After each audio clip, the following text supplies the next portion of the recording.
الشیطان الرجیم بسم اللہ الرحمن الرحیم اقرأ بسم ربک الذی خلق خلق الانسان من علق اقرأ وربک الاکرم الذی علم بالقلم علم الانسان ما لم یعلم صدق اللہ العلی العظیم۔ جناب صدر، معزز سامعین، اساتذہ کرام اور میرے عزیز ساتھیوں، السلام علیکم۔ میری آج کی تقریر کا عنوان ہے استاد کا احترام۔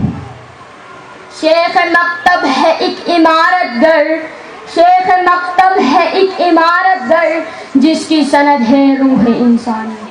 جناب صدر، انسان جس سے بھی کچھ سیکھے اس کا احترام اس پر واجب ہو جاتا ہے۔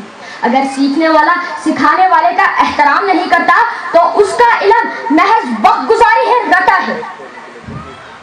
علم چاہے کسی بھی نوعیت کا ہو، اس کو عطا کرنے والا قابل احترام ہوتا ہے، اور ادب و احترام کا جذبہ جب تک اس کے دل کی گہرائیوں سے نہیں اٹھے گا، نہ وہ اس علم کا حقدار ہے اور نہ وہ دنیا و آخرت میں کامیاب ہے۔ بقول شاعر، خاموش اے دل بھری محفل میں چلانا نہیں اچھا، خاموش اے دل بھری محفل میں چلانا نہیں اچھا، ادب پہلا قرینہ ہے محبت کے قرینوں میں۔ رسول پاک صلی اللہ علیہ وسلم کے صحابہ آپ صلی اللہ علیہ وسلم کا جتنا احترام کرتے تھے، دنیا کی تاریخ میں اس کی نظیر ملنا مشکل ہے۔ دوستو، احترام استاد ایک عظیم جذبہ ہے۔ مولا علی کا قول ہے، جس نے مجھے ایک لفظ سکھایا گویا اس نے مجھے اپنا غلام بنایا، چاہے وہ مجھے بیچ دے یا مجھے آزاد کر دے۔ صدر علی وقار، اب آپ بولیں، مولا علی جیسا نڈر انسان جو فاتح خیبر ہے، وہ اپنے استاد کا اتنا احترام کرتے ہیں کہ خود کو ان کا غلام کہتے ہوئے فخر محسوس کرتے ہیں۔ ارشاد گرامی ہے کہ استاد کی حیثیت ایک روحانی باپ کی طرح ہے۔ ایک استاد کا اپنے شاگرد پر اتنا حق ہے جتنا ایک سگے باپ کا اپنی اولاد پر ہوتا ہے۔ استاد کی حیثیت ایک روشنی کے مینار کی طرح ہے جو لوگوں کو سلامتی کا راستہ دکھاتا ہے اور انہیں منزل مقصود پر پہنچنے میں مدد دیتا ہے۔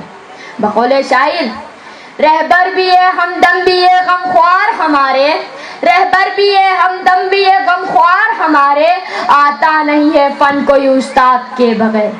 جناب صدر، ہر عظیم انسان کے دل میں اس کے استاد کے لیے نہایت خوبصورت جذبات ہوتے ہیں۔